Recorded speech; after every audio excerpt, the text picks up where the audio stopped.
français se trouve entre le 4e et la 6e place en général, en franche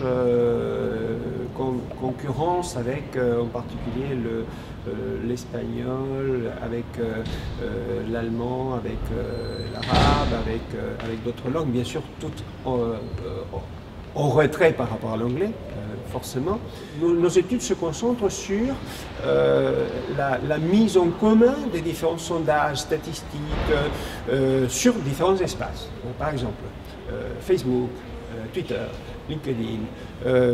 Qu'est-ce qui se passe avec Skype? Le français, comme les grandes langues de communication, n'arrête pas de progresser. Mais c'est vrai qu'il y a d'autres langues qui étaient très en retard. Hein.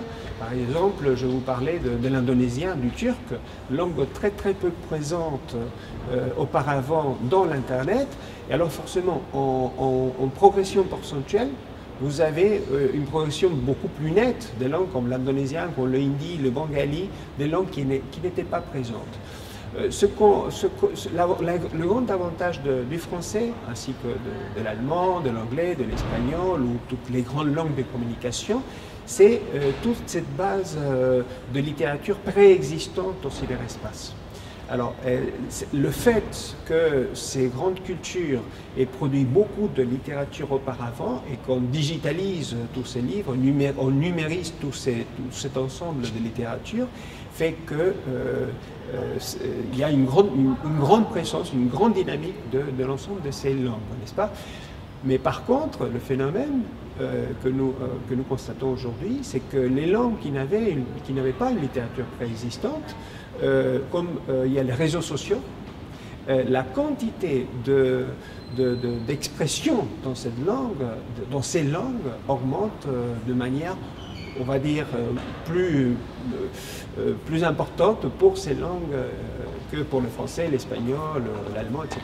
Le nombre de francophones a son importance, forcément. Mais si vous considérez que, par exemple, le hindi, qui a un nombre plus important de locuteurs que le français, vous constatez que la présence du hindi est bien inférieure à celle du français. Donc ce n'est pas seulement la quantité de locuteurs, c'est les conditions socio-économiques.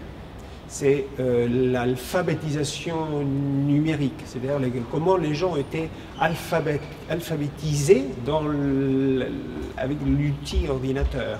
Est-ce qu'ils sont créateurs ou ils sont consommateurs d'informations? Ces populations ont acquis un degré d'alphabétisation en français et qu'en plus, elles ont été éduquées à manier l'outil Internet et que on revient sur cette logique qu'on critique énormément, qu'on a fait. Plusieurs organisations internationales ont fait au début, maintenant je crois qu'ils corrigent cette erreur, voilà, pour créer des citoyens actifs dans la toile ou dans l'Internet, on met des ordinateurs, on tire des câbles, et voilà, c'est tout. C'est fini, on s'en va.